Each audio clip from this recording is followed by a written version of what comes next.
It's who you work with and who you meet. That's 100%. Everything. That's everything. I mean, really, you're going nowhere. Anyone listen to us now who's young. Good network. Correct. And also someone who's really good, clever, and the best at what they do. Welcome to this, another episode of Pints of You. Here with me, Gary Goldsmith, your host. Today joined by an absolute celebrity in his own right. Probably the only person within my genuine circle who could get on I'm a Celebrity, get me out of here. Ace face, brilliant chef, own ranging food, my holiday partner and a genuinely top mate, Derry Clarke. Derry, cheers, brother. Hey, Gary, great to be here.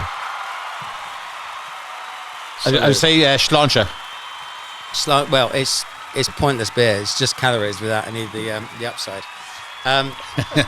Derry, thank you for flying in from Dublin's fair city. Dublin. I like to say, you may say Dublin. Dublin. Yeah. And you're flying back out. So literally, it's a flying visit. You managed to pick up C-Bill and get some Christmas presents on the way. So it's not all been wasted. No, exactly. But he's Santa Claus, isn't he? He is. Ho. Now I have a machine gun. Now, with all of my guests, and especially the people I love and know as well as yourself, I write a poem. They're genuinely quite shit. Well, I never thought you'd be a poet, to be honest, Gary. Yeah. Never saw that in you. But let's hear it. So let's have a go, right? So bear with me because my dyslexia takes over. In Dublin's heart, Derry Clarke takes food's lead. An Irish chef with culinary expertise, indeed. Formerly Le Crevant, a restaurant so fine, his Michelin-star cuisine and truly grand design. A TV face with mega personality, Dublin's finest, a foodie royalty. Shove that in. In the restaurants, he lent his voice and taste. Loads of other shows where his skills were well placed. Confidence and talent, his constant guide, with the wonderful Sally Ann right by his side. A dynamic duo. Yeah. I can speak. A dynamic duo. They together soared in the culinary world. Their presence adored. We've been holiday mates for years and years with Bill and Elizabeth, copious quizzes and beers. I love you, Derry. You're a dude. You're a don. So get ready, our kid. The foodie game is on. Hey, that sounds good. It's not bad, Gary. Not bad. You had it all in there. The most important part actually was Sally Ann because, she is my life partner and wife and friend and also business partner and advisor and everything really. And it's very important. I'm very lucky to have someone like that in my life. You are, and we're lucky to have her because if you were to ever order wine independently and get it wrong, she would absolutely fucking murder you. That's why I always give her the wine list. Yes, don't be all. It's just you order the wine, love. Right, yeah. So we are true friends. We holiday together. And we have done for half a decade, and it's been joyful. Still to this day that Julianne, whenever we talk about you, she bursts into laughter. And I say, what are you laughing about? She goes, I don't really know. Right? There are so many stories. It's just very funny. You're such a gorgeous But you know something you're saying there, Gary, which is important, I think, for all of us, is to have memories. And memories are something really important to all of us, isn't it, really? And you're saying that about the holidays we've had. And we're lucky enough to have gone to where we've gone to. And experience what we experienced. It's good fun, right? It is good fun, yeah. And it has to be fun. Otherwise, what's the point in doing it? But I remember having COVID and had to sit on a separate table. That was a random one. No, that was great, actually. That was brilliant. I was only supposed to be there for a week. Like 3 weeks later, and I'm saying, this is really getting my pip. And Bill's going, you're in a pretty nice house. I'd shut up if I... The first word problem you had there. It was a first It really word. was. Yeah, but I actually remember that. COVID. Anyway. That was funny. So the things I'd like to talk about today. Your foodie journey. Yeah. And the facts from your the experience that you had and the places you were with and the great people. You were the first one to get your Michelin star. Sup, which I love. Yeah. And you're going to play it down, so I'm not going to let you. The hospitality sector today and how that's changed and what COVID actually did to it. Was it starting to creak and then those craps became proper major issues? Yeah. And when you see some of the most famous the Gavroche and places like that going under, it's just a different world from wherever we've been. Yeah. your TV career, because, I mean, you're an ace face these days. We could talk about the fact that we both have hairdos, but I don't really want to let people know that you've had one because you did it a very long time ago, but I am going to still take the mick. What's next for you? Cycling. Do you know what? There's so many things that we can talk about. How long do we have? 4.5 weeks. Could you imagine? Yeah. Longest podcast in the history of the world. Do you know what? No, there's a record. There's a record that we haven't aimed for. 56 hours. Longest. Is it really? Yeah, the world's longest stop podcast. Yeah, 56 hours. I reckon we could do that in here. But no, but hang on, guys. Doing it is one thing, but imagine listening to it. That's their record, really, staying awake. I don't really care. Well, whilst we're doing this, can we work out where I'm big this week? In the UK. Shut up. Where am I this week? 174 in comedy interviews in the UK. Taking a slide in Czech Republic, you're down 73 points. So the Czechs are not fans of you this week, my friend. Well, I have to sort that right out. Yes, yeah. you will have Who to gets really. paid in Czech anyway? Right. Food. Well, food, Gary. Unexpectedly, I didn't expect to be a chef. In my career, my family were in the food business. On my mum's side, they were fruit importers from South Africa and South America. So quite exotic in those days, and they would bring all the fruit into Ireland and through the fresh markets. So really, they were the biggest importers of fruit into Ireland. And what type of fruit was it? Everything, everything. But staples, oranges, bananas. They were like bananas. Big shipments of bananas came in from South Africa, or South America into Dublin, and then to go to Liverpool and London. Same ship, pretty much. It's quite funny. My sister got married in a place just outside Eton called Dorney in Dorney Court. And the Dorney family made all of their money through importing pineapples into the country. Yeah. And she had to get proper dispensation from the Archbishop of Canterbury to use what was the family just church, their chapel, to get married in. So actually bringing fruit in was making people a lot of money. Oh, it was really, because it was unique and unusual and rare. But I know Fifes bought them out over the many years ago. So that part of it gone. And then my dad was a fine foods importer. So he imported cheeses and spices and juices and everything from around the world. I mean, he was unusual, and he was really the first that got me interested in food, because in our household we had everything in it, like exotic foods. So that's where the interest in food came from. So my parents split up when I was about 10. So I was put into boarding school, and summer jobs beckoned, and I said, Man Friday, great restaurant, still there. Great name, isn't it? That's brilliant. Actually, I thought they were talking about you, but actually that's the restaurant name. That's Robinson Crusoe. That's me. But Man Friday restaurant, still there. Great memories. But I started there as 13 years of age, summer job, washing up. So I actually really enjoyed it. And I still do, It's funny, actually. I'm working in the kitchen at the moment, and I'm washing up sometimes to help out. It's a weird thing, It's a weird thing you get back into. Do you find it kind of cathartic? Yes. Your brain switches off. Yes, and that's you right. just have a mental Yeah, rest. it's weird. It's a weird thing. But that's how I started, Gary. And I had a great boss then, a really good mentor. His name was Peter Berry. And he came from Jersey. And he moved to Kinsale. And Kinsale then was a very sleepy fishing village. And tourism then in the 60s, 70s wasn't like it is now. I mean, travel wasn't like it is now. And people didn't travel. If you travelled, you went down to, if you're in London, where? Margate, was it? Yeah, or Brighton. Or Brighton, in Dublin it was Bray or Skerries, similar thing. So you didn't go anywhere.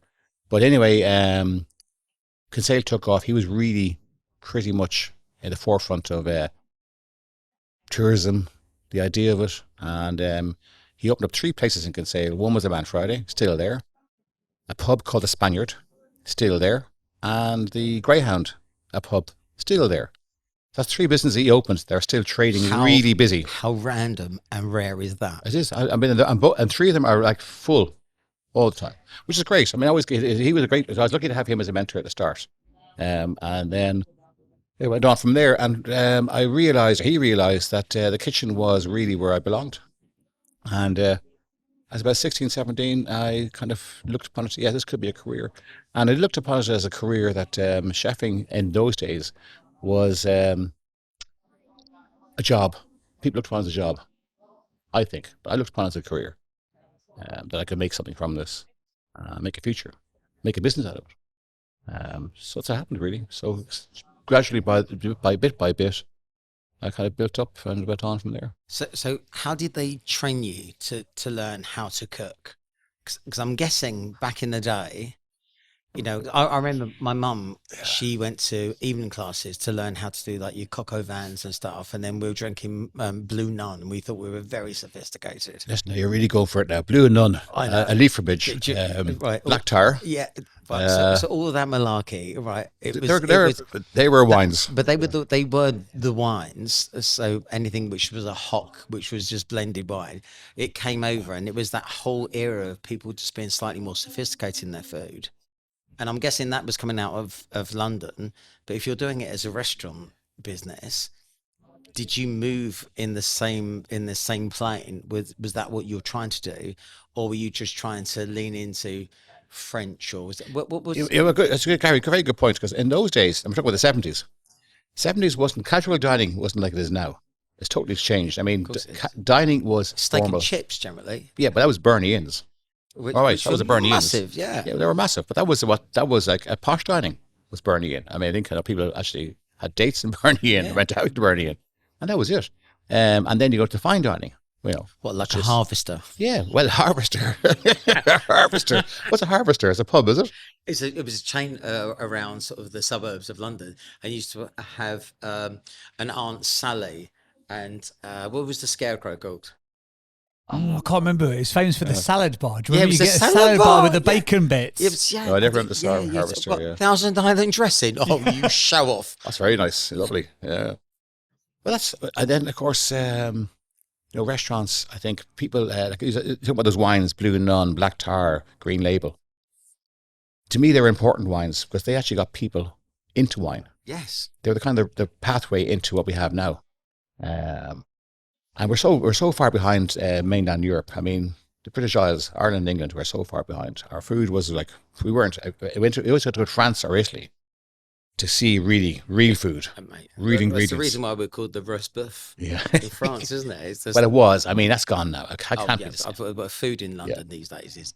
Look, we're talking about, it's going back. I mean, I always remember people saying in England and Ireland, well, the two sauces in England and Ireland were brown and red.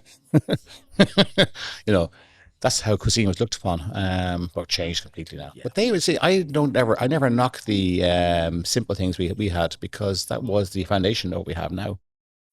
But how did you get to a point where, you started your culinary journey and from being a chef doing fairly basic stuff to then start becoming slightly more sophisticated and onto that trend line that eventually got you to a Michelin star? Well, I was lucky, see again, in life, it's who you work with and who you meet.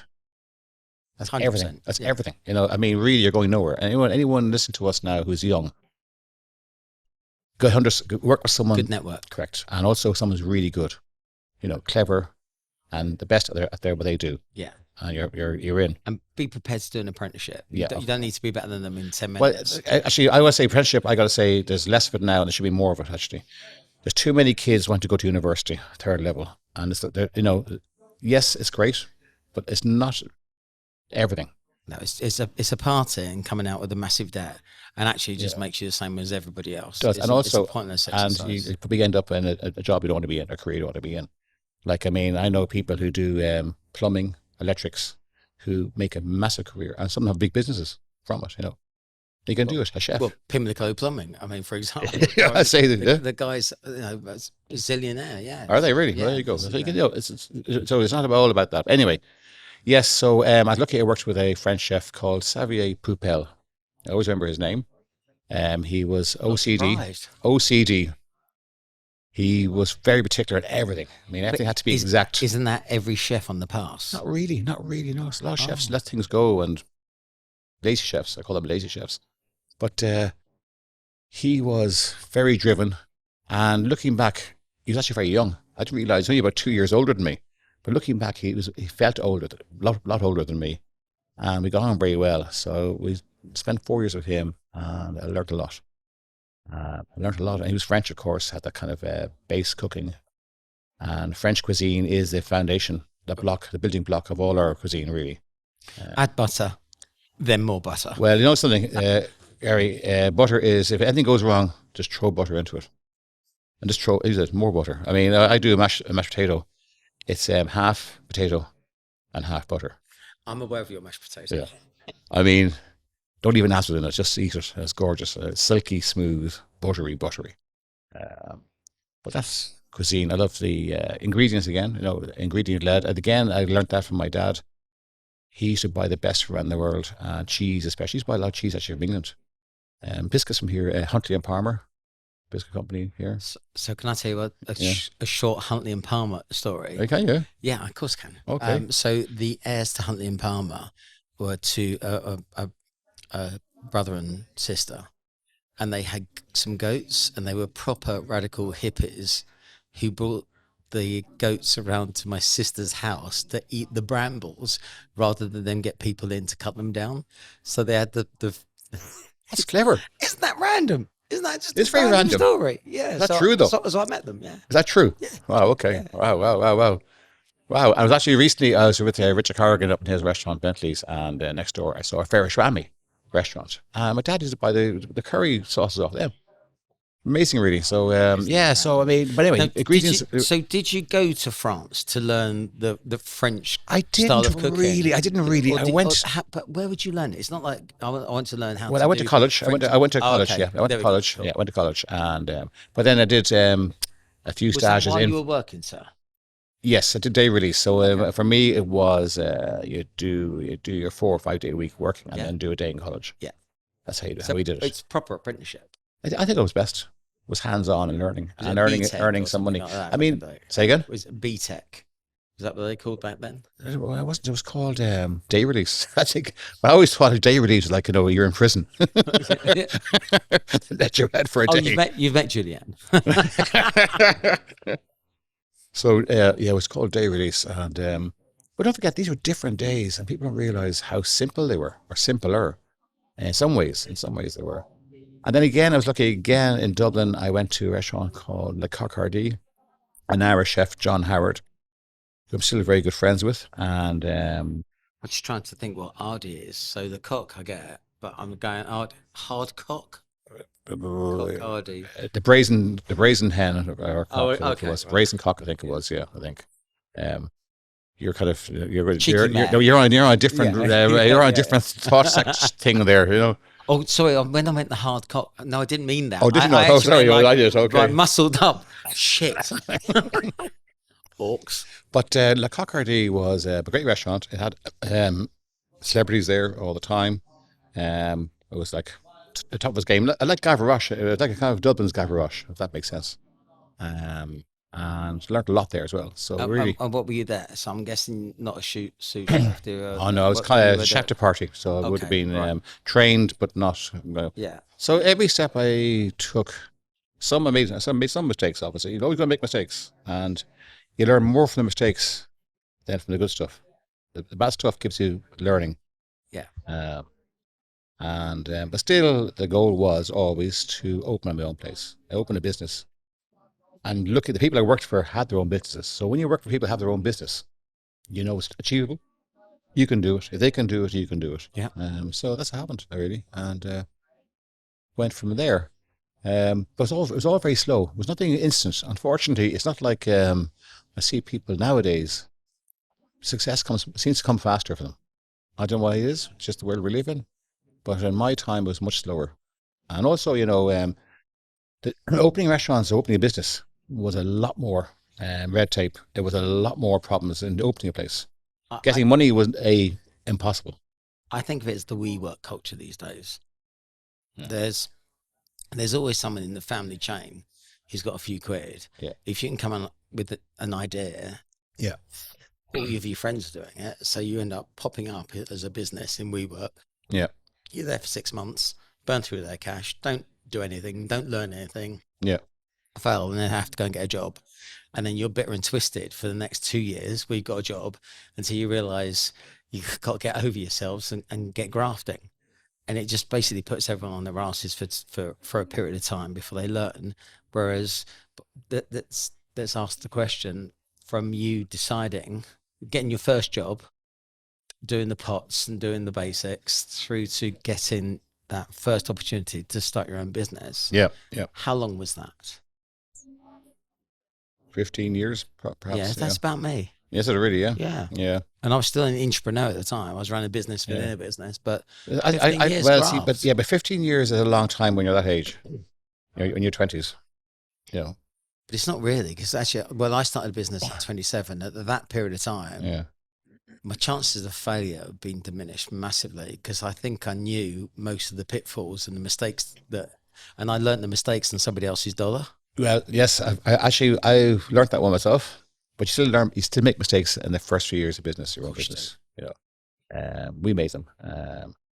I was hard, but once we got it open and got it running, the whole thing was really interesting and good. And it was actually the best times of my life, actually, those first few years.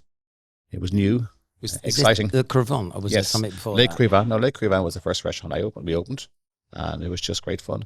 Obviously, we did other things at that time. We opened another restaurant here, did something else there, opened a cafe here, did different things. But really, Lake Crevant was the base business. It was a business that always did well. All the rest were there. How many years before you opened and you were Ireland's #1 restaurant? Because it seemed to happen pretty fast. Didn't really, Gary. No, we opened late 80s. So I think it was mid 90s. So funny enough, the very first place we opened was a basement, a Georgian building. Tiny little place. I had about 28 covers. It was really small.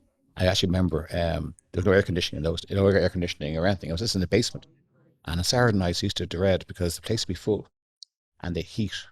Where was this? In Baggot Street in Dublin. Okay, so you've always been in the same manner, because Baggot Street. Yeah, well, it was. Marion Square. I stayed in the same area. I mean, Baggot Street was a great area in Dublin. It still is. Of course it is. A really nice area. And but the heat of the restaurant, I used to go at night time and customers are there and they'd be like pumping sweat, right? And it's very warm here. I'd say, is it? This looks grand to me. Anyway, I was pouring the sweat myself. But their thing is just love. But see, people enjoyed life in those days, I think, more. I don't know. And there was less, of course, online stuff when it comes to that. Obviously, there wasn't even mobile phones then, probably when we opened. So, yeah. IT didn't exist. It was so really good. To start that whole yuppie culture, and there was more cash floating around. That's right, yuppie. That's a word now you're going back to. Yeah. Yeah. And then people were going out, and everyone was being a bit flash with their Filofaxes, and then the Motorola's. The Filofax. You bring the back one. Yes, it's my generation. Del Boy. Yeah, no, the Alpha Suds, Sloan Rangers. I mean, I'm aware of this the stuff. Alpha Suds. Yeah. So people were coming to you. What prompted that sort of move from comfy living in a sweat house, but a comfy living, to then take the next leap for something bigger and better?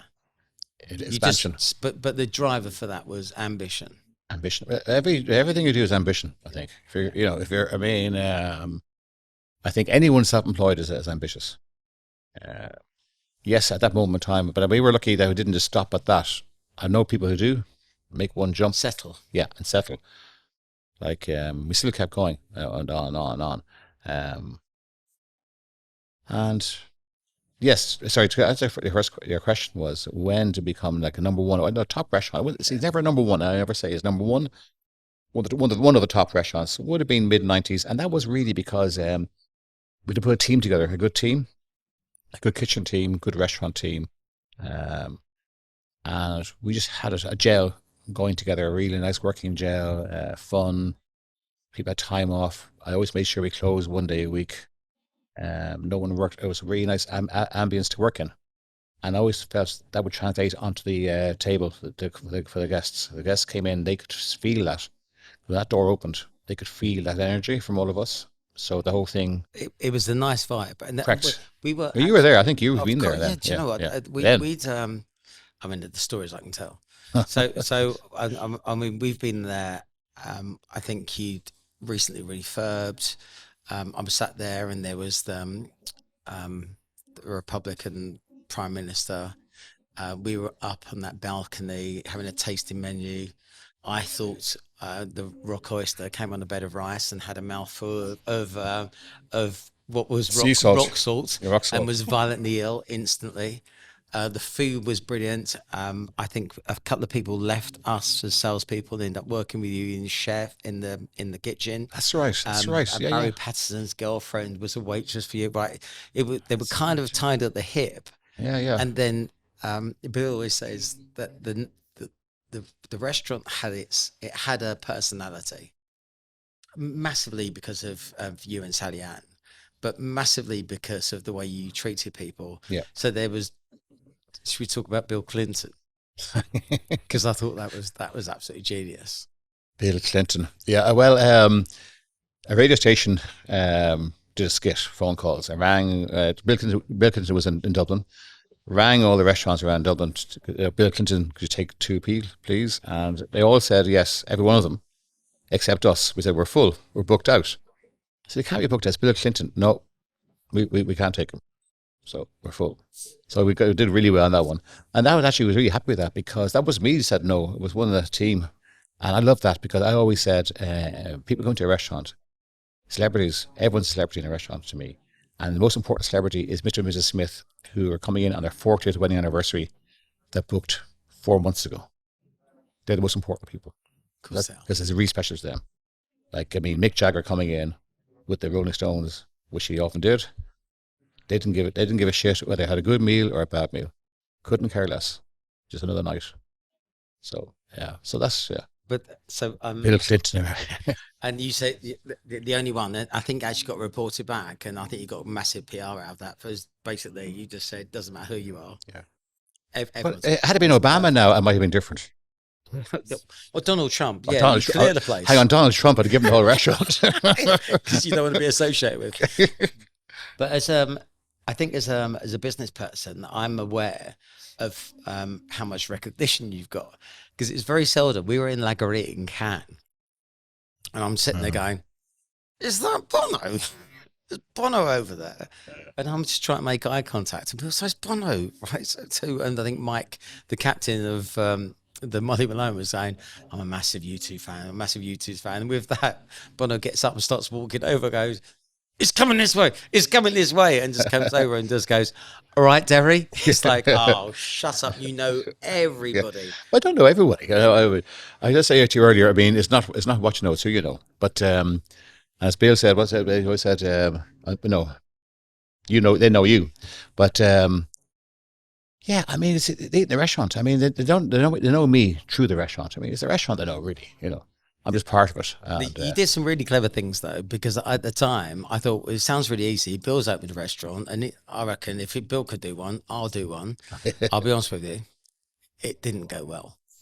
Yeah, but restaurants are really tough. It's actually, really hard. But I was lucky, actually, when we did make the big move. Then we knocked the restaurant we're in and bought it around us and built a big new place. And then we got Bill involved.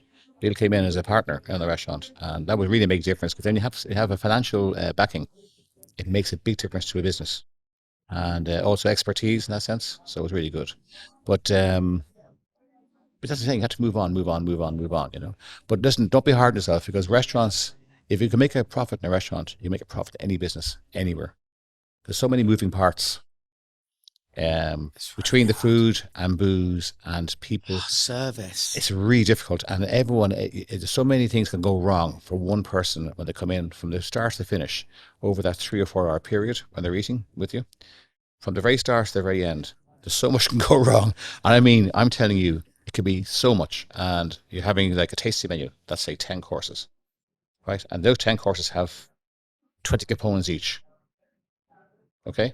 Then you go on to the wines and the cutlery and the glasses and the cocktails and the beers and the wines and the lights and the heating, and so much can go wrong. And everyone has an idea of what temperature systems, payment systems, everything, and then tax system, everything. But the thing is, people have their own thing about lighting, decor, and heat. We all have that.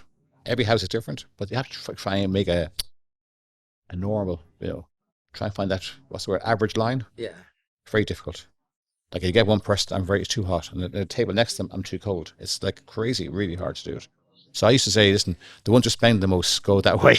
If they're spending, go there. You guys had that cognac from the year of everyone's birth, and I did that as well. This, yeah. And I thought it was brilliant because I went to the Waterside Inn, which was Michel Roux's senior, Brilliant. and I bought everybody a cognac or an Armagnac of the year they were born, except for a guy called Josh Wiggins who got on my pip that day. So I bought him a hooch, and they had to get somebody in a car to go to a local off license, and they went back and they brought back a hooch for him. He went, "That's really upsetting, Gal." It was quite funny. That was great. Yeah, that was the Armagnacs, yeah. Yeah, that We was said the Armagnacs really every year, clever. yeah. Like we had I won't say which prime minister. We had an Irish prime minister in a restaurant one night. Paddy Hearn. I won't say his name. I won't say his name because I'll be in trouble. But anyway, no, well, it doesn't matter. But anyway, he's looking at the Armagnac wall. I had it on the wall, right? And he's looking, and I said, Taoiseach. We call him Taoiseach, not prime minister in Ireland. The Irish Taoiseach. Yeah. I said, Taoiseach, do you fancy have a taste of your year? He says, yeah, I would now. So I pulled down the bottle. Right? He said, why are you picking that bottle for? And I said, that's your year. He said, no, it's not. I'm fucking 10 years younger than that. Well, to be fair, if he's drinking well, he should have been pickled. Exactly, He yeah. should have lived. Exactly. Anyway, I gave him 10 years. He wasn't happy, I believe, anyway, so after that. So tell me where this whole hospitality gig is these days, because if the likes of the Gavroche are going to go under, Yeah. and I didn't know they got under, actually. I just thought they were retiring. well, I'm not sure. Why would you? Why would you retire out of a business with that provenance and that background? Because and Gary, to be honest, Gavroche, which I think is spectacular, spectacular. I was there with Bill a few times, and it's an institution, really. Spectacular with 3 stars. To run that just takes so much effort and so much time and so much dedication. It's kind of a labour of love. I reckon the return on the margins, the profits. I mean, IT business would laugh at it. They'd laugh at the Gavroche turnover and return. They'd laugh at it. But I mean, the thing is, people won't go in there and spend the money. I mean, Gavroche, to really make an IT terms of money, profit margins, or supermarket returns, that kind of, they'd have to be charging 4 times what they're charging now, i.e. $2,000 ahead. So I'm not sure that that's a fair comparable, because most businesses versus IT, a recruitment business doesn't compare to a software company. But if it's what you do, but I do think there's plenty of people out there who would love to be the general manager of the Gavroche, who could actually make a going of it, and they can still lean into the name of the provenance of the roots. Well, yes, the name is good, but I think to keep that going, you're going to have someone who is in love with the place to cook, to find a cook. That's the thing. The manager is one thing, but to find someone that's in that kitchen, and also, in a kitchen, cooking food has to be a labour of love. To do it, not today, that's easy, or tomorrow you could do it, but every day, every week, to have that connection to the food takes a lot. So you were saying that I think the fashion these days is to go slightly less formal. Yeah, of course. I Gavroche. I mean, there will be Gavroches in London. No. There will be. Wait, no, that's for sure. I mean, but London is a big city, massive city. But it's only, like Dublin, there's only so many top of the restaurants they can take. So I want to share a couple of stories with you, just really, really lightly. Go on. Because this is why I thought what you had in Dublin was beautiful, because it was funny and it wasn't stuffy in the slightest. It was very informal. I remember being at the greenhouse. It was what's his face In Dublin, Gary Rhodes' place. Gary Rhodes. And we were remember the old pint trick where you do the whole pint like this? No. Okay, and basically I'll just say, no, you do that with a pint, and your central centrifugal forces match, and then basically you don't spill out. And now I tried it with a cafetiere, and I took the top of the cafetiere, not thinking the bottom would come out, and basically the top came out, went all over the ceiling. Wow. With coffee beans and all the way down, and I had to red card myself, and I went, I'm ever so sorry. Chucked him £100 tip. I said, he'll pay the rest of it. I need to be barred, and I'm walking out now. That was the most ridiculous thing I've ever done. I'm very, very sorry. And all they did was laugh, and it was just so funny. He just said, and everyone around me, I went, no, 100%, that is ridiculous. I need to go. And then we were at the Gavroche once, and it was the old S3 lunch club, with the old boys that we do every year. And we were just drinking pints, but we knew we were being slightly loud because everybody else around us were in pairs. And I think Bill and something turned around and said, "We're ever so sorry." And they said, "No, this is the best atmos we've had here for actually ages." Good. And because the restaurants are confident in who they are, Yeah. they let you behave as normal people having a good night out. Yeah. And people like being in an environment where everyone's laughing, as opposed to everyone being a bit stuffy. Which is what easy should be anyway. It should be laughing easy. Funny enough, you mentioned Gary Rhodes. For me, one of the most underrated British chefs. I always That's think a young man. he's gone young. Great chef. I admired him actually. I love his books. I love his restaurants. But that's the way it's going, Gary. I mean, people want more casual. I mean, people are going out now and they want to have a beer or a cocktail or a glass of wine or a big bottle of wine or a small bottle of wine. They want to have maybe two starters or just a main course or a pudding, whatever. There's no regimental layout. Like definitely the starter, main course, dessert is gone. Breakfast, lunch, dinner is gone. That's completely gone. I mean, there might be breakfast, it might still be there in some respects. Lunch is finished, as we know it. I mean, it could be brunch. Because I only do lunch. Do you really? Well, that's okay. That's it then. So your meal is a lunch. That's it. Yeah, I don't really do that. Yeah, but you're very rare in that because most people have lunch on the fly, in the office or in the park, or not at all. I know people don't have any lunch. I have an early dinner. Dinner is early or evening meal. Very rarely see people that have a starter or main course dessert. I would never have a starter main course dessert. I don't think you would. You have a starter? No. Oh. I would. I tell you lie. We went to Carlotta's with Stink on Saturday. We shared spaghetti arrabbiata together, and we had some virgin cocktails. And then virgin cocktail, very good, Gary. That's right. You're well done. I'm impressed. Sorry, I didn't. No, I'm impressed. I didn't spot laughing about that. No, I'm impressed. And then we shared some monkfish. Yeah. And then they gave us some free tiramisu. Well, there you go. You see, that's how you use it. That was us done for the day. I guess everyone's like that now, and it should be. And I think again, we go back to my beginning. When I started off the business, it was very stiff. That's the word I'd use. Like you went in, and the maitre d' and sommelier looked down at you. If you didn't know your stuff, you were in trouble. Let's be honest about it. Nowadays, you go into a restaurant, you can be honest. I haven't got a shit what this is or what that is. They're there to help you.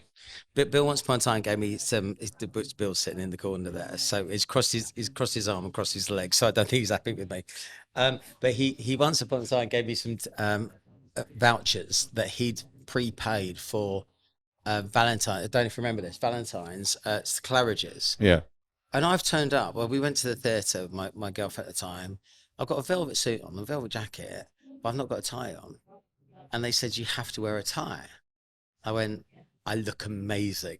Where are you going with this? So I said, so I put it on my head. And he said, please, sir, don't take the piss. I went, who started it?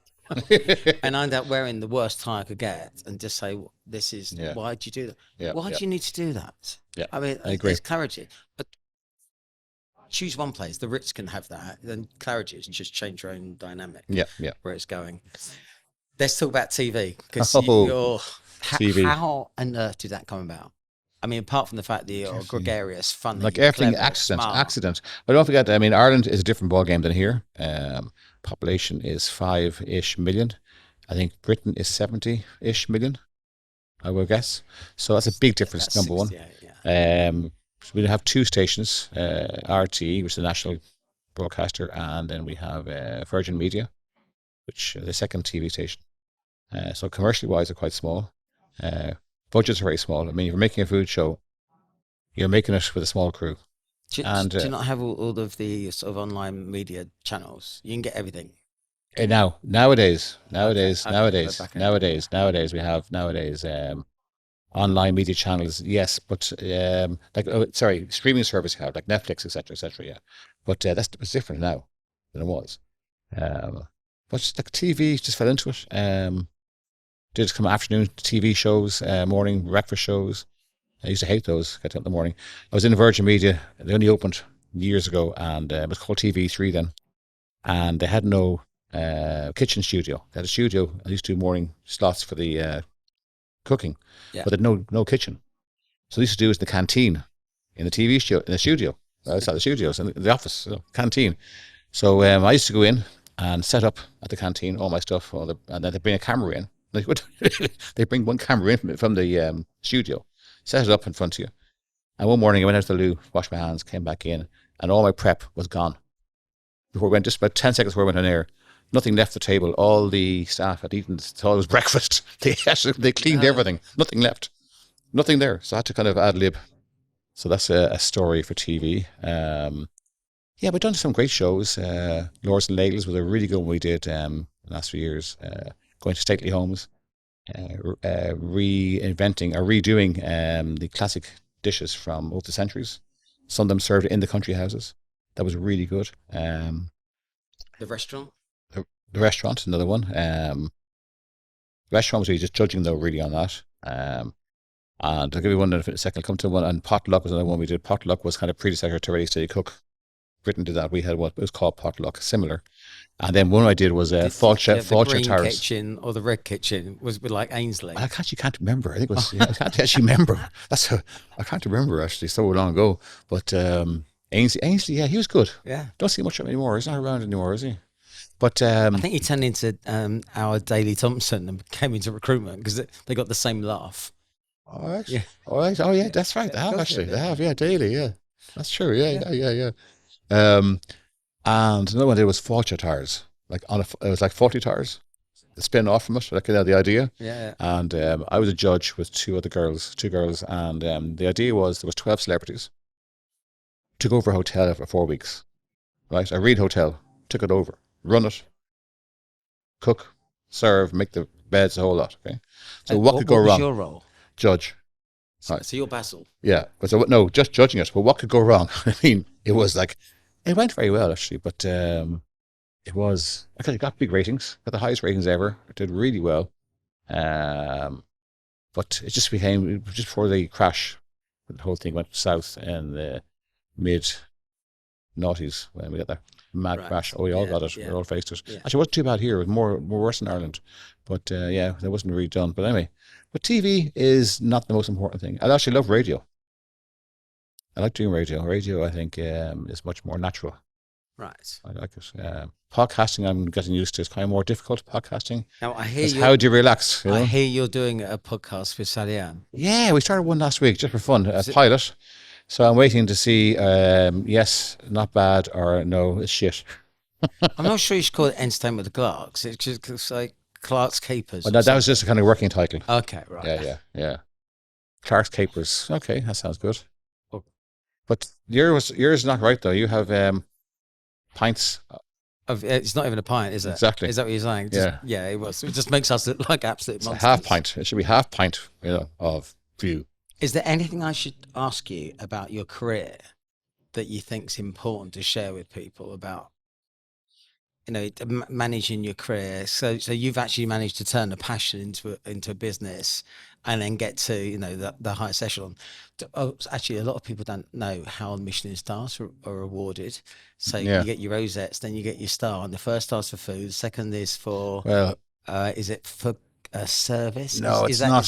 No. Is See, not no, there's true? not. No, it's not. No. It's a bib gourmand. It's called now. A beer gourmand is just under a star, and that is kind of good, really good food at a certain value price. Then the 1 star is very good food, very recommended. 2 stars is very good food, worth a detour, and 3 stars is exceptional food, definitely worth a detour. So it's there's nothing. Michelin would say to you, it's not about service. It could be in a garden shed. No, I know it's not going to be, but it could be. Like, I mean, I do know as Michelin, there are some pubs. I think there's a pub.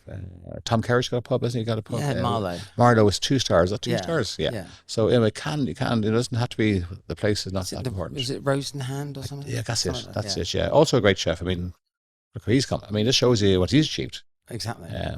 That's one. If I had to say, And one actually a thing- nice bloke as well, because Yes. I think some of the chefs that you see on TV, brutally affected by a bit of TV and a bit of fame, Yes. Yeah. and it's a bit shameful actually, because I think people forget that food is all about. I think it's about service and is, value for money. It's not showbiz. Like, I'll be honest, exactly. I'll be honest. I mean, I'll be honest. I'm always amazed me that chefs get the kudos they do. really, because like, as you said, we're not entertainers. We're not on stage. We're not actors. We're not writers. We're not lyrics. Someone's got to tell Gordon. Right. Who? Gordon who? Ramsay. Yeah, exactly. Do you know what I mean, right? Yeah. But he's got, overexposure also. I don't know. I don't understand it. But I mean, in Ireland, it's not different. I mean, we do have a couple of chefs there who are really good, I must say. Nev McGuire would be our big TV chef. Brilliant. Yeah. So, but advice to give anyone is just to definitely go in there and enjoy it. And catering business is a business not to be ignored. I think you said it well. Don't race to the end goal. Get yourself fit for purpose if you're going to start a restaurant, because too many restaurants fail too quickly. And they fail in the same spots repeatedly. Yeah, make it a destination. Yeah, it's brilliant. How are we doing for time skip? Alphabet soup. Hello? Alphabet soup. Yep. Yeah. So we're staying with the foodie vibe. Is that what we're doing? We are. Alphabet soup. Did we agree what you're going to land on?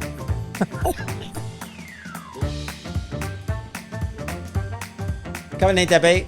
Right, Derry, you got to give this a spin, brother. Can you hear that? Yeah. No, they can see it. Oh, S. Wow, S. Sex. Soup. Oh, soup. Hang on. Literally, I think we've been going for an hour and I can't remember what I need to talk about. It was food related. Starters. Side salad. No, it wasn't. What did we agree on? Sailing. Sailing. We are sailing. We're full for time. No, we are sailing. It's all right. We can do that. We're putting an advert in that. Right. So Put an advert in. That's how the sponsors make their money. S. Unbelievably, we got to S. So we could talk about Salian. But we could actually, yeah. We could talk about Salian. Yeah. We could talk about selling and how important it is if you run a business, you need to keep a focus on selling. As a profit help, does profit. It? That make a difference. Self-awareness. We could talk about sleep, because especially in the catering industry, it's something that you don't do for 20 years. It's important. Or could talk about sailing, which is one of your big passions these days. Sailing, yeah. Well, I was younger, I had an uncle who sailed, and he had a beautiful ketch called Nancy Bet, wooden. Wooden boats take a lot of money. Yeah. Big time. But this is pride and joy, and based in Cork. So I was lucky he had two sons who hated boats, who hated water, who hated life pretty much, I'm honest about it. But Stanley looked at me, I said, I'll go, put my hand up, and every summer I'd take off with him and we go down West Cork and he'd go here and go there, and so I learned to sail with him, and it was great fun. And he liked his pints, so I'd often remember up in Shabeens, pubs up in Cape Clear or Shirkin or all these little places. I still go now, actually, funny enough, the memories, but great days. And of course I went on from there, and then working in Kinsale, sailing there. So I spent 10 years there overall, so sail there. And then boarding school. I was in boarding school, I meant to say to you. So I sailed there as well. On the lake. So were you doing? So at those I sailed a lot. days, you were doing. Did you do it? Yacht masters, or what was it called? For the Royal yacht masters smack on. Yeah. I did my yacht masters, and I did it about 20 years ago. Actually, believe it or not, 25 years ago. And you have to keep your hours up, don't you? Not really, unless you're commercially endorsed, I suppose. I'm only a weekender, So and then do you still fill in your captain's log and all that stuff? No, that's a serious one. You're not really. I don't bother anymore. I mean, look, why would you? I mean, you're free. You're a free bird. You can just go into the boat and go. Pay for me to a sailing course, and then I was sailing toppers and then lasers. Yeah, and then to get up, you have to get a certain amount of hours. And then I did some coaching and training. So I did about 10 months on the bounce of that, which I absolutely adored. To the point where I take out the biggest cat you can get on holiday with Tallulah, go as far out as I can before I trot my first turn, and then repeatedly throw her into the water on top of the sail, then just try and lift this bastard up that's way too heavy for me until they come and rescue me. So we've done that on 3 holidays. No, Good man, Gary. Yeah. I'm They absolutely. must love you, shit. huh? They yeah. But I didn't get a round of applause, that's for sure. But sailing's actually, But sailing is inclusive now. it's beautiful. Yeah. Like again, when I was a kid, it was maybe a bit more. What's the word to use? A bit more elitist. Elitist. Oh, yeah, yeah. probably was. Probably. I'm not saying it was, but nowadays it's definitely accessible. I mean, I think it's a great thing to do. You get out and about, and I go off now. Summers, I might take 4 weeks away. Go somewhere and just be different. I often had this ambition of going around the world, but Come across the North Sea over to. I never came to North Sea. I never gone. I got up to Scotland. I've been up Western Isles, up to North Tip. Isn't that North Sea? From Well, yeah, Dublin? I haven't. Say again? From Dublin? No, that'd be Irish Sea. Ah. Up the Irish Sea. Yeah, there is water. There is water, Gary, between ourselves. Can I just say, Scotland. is there such a thing as the Irish Sea? Or is it just Of course, there's an Irish Sea. Okay, I just thought it's just a I version mean- of North Sea, isn't it? There's no English Sea. There's an English channel. Correct. But actually, the French call it something different, don't Do they? they really? Yeah. Don't think so. Do they? What do the French call that? Bill, what do the French call the English channel? The Channel Français or something. Did you not? Yeah, they. go away. Okay, You right. are Makes up facts. Shut son. up! You check it I'm gonna out. Google. Unbelievable. There we go. So that's brilliant. Okay, but before that, should we go back in time? Can you remember when you were 18? Yes, But let's find out. that's bad. You're 18 years old. She said no. You're 18 years old.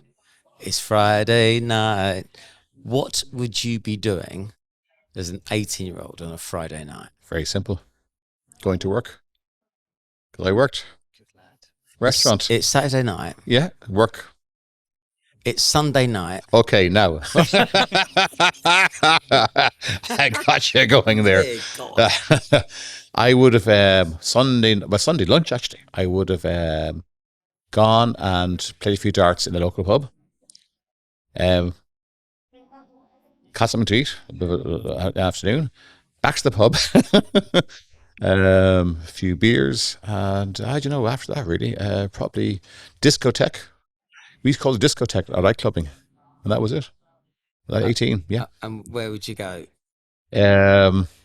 Dublin. Well, funny enough, it was in Cork. I think that time I was 18. It was in Cork, West Cork. So it would have been a place called. Jeepers names now. You have to be going here. I know. We'll just make it up. Nobody knows. No. There was a place called Kojak's. Kojak's. It was a nightclub Was it in Cork, and it was on Lollipop 3 levels. Central? Yeah, well, I don't know what it was. It was 3 floors, yeah, and they had this kind of dancers in a cage. And they were kind of hanging from the ceiling. It was kind of weird. I know. I don't think I've ever had a night out in Cork. I have had nights out in Dublin, of course. Yes. And what's it called? The nightclub? Which one? It's not Molly. Molly's not Molly Malone's. What's it called? Anyway, it will come to me. It's a basement. I don't know. There's so many actually, Gary. There is. Were you with me? Were you? Well, I have been there with you, yes. Could have been. Reynard's. To be fair, we've actually dropped everyone. I mean, you've actually gone clubbing together once, so that was fairly random. So that's very cool. Right, we're going to do a quick fire round because we've got lots in here. The French call it le manche, Yes, which is the sleeve. yes. See, Right. I'm not wrong. Okay, am I? I'll take it back. I never knew that. It's Okay. le manche. Yeah, Very good, Gary. I'll give you that. Thank you very much. Well done, Gary. C'est pas I'm de impressed. problème. N'est-ce pas? I'm impressed. Right, so we're pretty there for time, right? We are. We're at an hour. Brilliant. Okay, so I just want some. I think people need to know a little bit more about the real you. And by the way, you are a very special person, and you are Thank you, coming Gary. across beautifully here. Thank you, Gary. Thank you. Thank you. So the idea is, we're on a desert island, and suddenly we're transported there. Sounds great.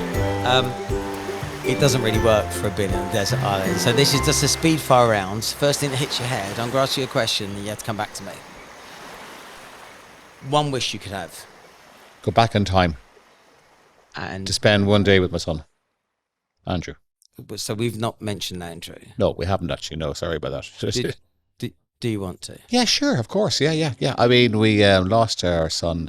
Sorry, this is ruining your No, just a thing. because actually, Your speed. I was no. Well, this is way more important, and there was a reason. I kind of Oh, sorry, I shouldn't answer that No, one. no, I deliberately First swerved came it to my head. because I didn't. Yeah, well, Okay, yeah. At which point, this is all bullshit. But I much prefer to talk about Okay. dealing with loss. And Sure. Well, I mean, look, dealing with loss, we all experience loss. Everyone has. But unfortunately for myself and Sally Ann, we experienced the loss of a child. And that's always harder. It really is. I mean, you always expect to, you want to go before your child or children. So we lost Andrew in 2012 to suicide. Unexpected, out of the blue. As you'll always hear from anyone who would talk about it. He was 16, so difficult. And it was around this time of year. It was just after Christmas, between Christmas and New Year. It was a complete and utter bombshell, grenade, whatever you want to call it, in the family, among all of us, all the family, friends. The whole thing was really mind-numbing, really. But then you kind of, time goes on slowly, and you learn to live with it. You don't forget. You stay strong, and also you look to help other people, especially at that age. going through the same thing. It is really, and we are living in an age now. I am one thing I've really changed is I'm extremely aware and observant of young people, how they're feeling. Because nowadays with social media being what it is, there's extreme stuff out there. They face extreme stuff. I don't know how they do it, really, I'll be honest. But they need help. I think we have to really be proactive in supporting that generation. I know that the suicide affects all age groups, but I'm talking specifically about young people, because that is the highest rate of suicides, especially in young men. Under 40, yeah. Yeah, and same. It's not just in Ireland. It's a global thing. It is a global thing. I mean, if road deaths are at the same level as they are in suicide, there'd be an uproar. There really would. So it's a problem we have as a society. And it's only going to get worse unless we control the platforms that control our lives at the moment, I think. I think social media just lets people be way too aggressive and puts people under way too much pressure. Yeah. And funny enough, at this time tomorrow, on a webinar that Lula's new business is talking about mental health and well-being. Very good. Very good. And Very good. Very important. But so the workplace is just one fraction of it, one part of it, because there's so many different parts to make you feel good. So you could have lost a dog or lost a girlfriend or lost a mum. All these different things impact you. It's just it's interesting to know that everything in your life isn't bad, because one thing is, but it seems that we let people I meant to say to you, Gary, I mean, loss is not, there's no different levels of loss. There's a loss. You know what I'm saying to you? Just saying our loss is what our loss is. I never look upon someone's loss, whether it's a pet or a parent or whatever. It's all a loss. But definitely young people. Young people definitely need to be looked at. I totally agree. And I'd love to actually see something happening, especially where I'm from. I mean, Dublin is where all the head offices are for the platforms, social media platforms. That's where it's happening. It's from there. So, as you said there a minute ago, it's far too aggressive. I stay away from a lot of it, really. I mean, some of it is a cesspit. There's no doubt about it. We all know that. I mean, and I know all my friends say it. You say it. We all say it. What do we do about it? We don't do anything about it. It just happens to be there. I mean, if there was a print media, what would happen there? It'd be a different ballgame. Litigation would be everywhere. Yeah, of course. It's amazing how they get away with it. And these guys, and they're all guys, have these businesses, and they just, I don't know, they don't seem to care. Anyway, but look, I would say to anyone listening to me, there's a help out there. Definitely, if you're out feeling alone, feeling at anywhere at all, and there's alone, there's always an outlet. There's someone loves you. There's someone there. Make a call, talk to someone, and there's loads of stuff online, like the Samaritans. There's loads of charities out there. They're there to help, and I would do it. But don't be on your own. So, do you know what? I don't think we can put any levity behind that, because I think that's a really strong message. What do you think, Skip? Finish it there. Brilliant. Can I just say, you're an absolute don of a human, and I love you very much. You know that. I love you too, Gary. I would have said if there's one final message, but I think you've just given it. Hope so. Okay. Have you enjoyed yourself? Is, Excellent. Is there anything I haven't asked you which I should? I don't think so, Gary. What's the secret to a good sausage? Because I like really shitty sausages. Because literally, I prefer the cheapest sausage you can get over the most expensive ones. Well, but your sausage and white and black pudding are sick. Good. So you're sick because I get a compliment, is it? Yes. Sorry. They don't make me sick. They are sick. And do you know why? Why? High fat content. Correct. Yes. And lots of salt, pepper. Seasonings. Because the so-called gourmet sausages, they put too much meat content in there, right? Too rich. And it's 80%. It becomes like a bloody. It's like a stick. So I like Richardson's. You can kind of you can play drums with it. You can play drums like a with the sausages. sausage. Yeah. Shittier the better. Well, I think 70-75% Okay, right. What sauce do you have at a bacon sandwich? brown. Now, I prefer mustard. Oh yeah. It's very English or French? English, of course. I hate the French, but it's very, very new. What sauce do you have on a sausage sandwich? Brown sauce. Okay, Beautiful. so how HP, as in the Houses of Parliament? Yeah, well, I used to use chef. Are we going to get back to the black and tans and everyone was I wrong? just know Where it. we going I back? just know what it is. No, just brown. I know it. It's a good secret. Brown sauce. Love it. Okay. I think on that note, have you mixed mustard with tomato sauce with raw onion and then have bacon or sausage? Come round to mine one day. That sounds. I will raise your game. That sounds. That's Michelin star breakfast that sounds- you are not aware of. Yeah, I don't want to be. Derry, thank you very much. thank you, Gary. Jamesy, thank you very much. Peace and love. Thank you everyone for watching. I've been Gary Goldsmith. Drop.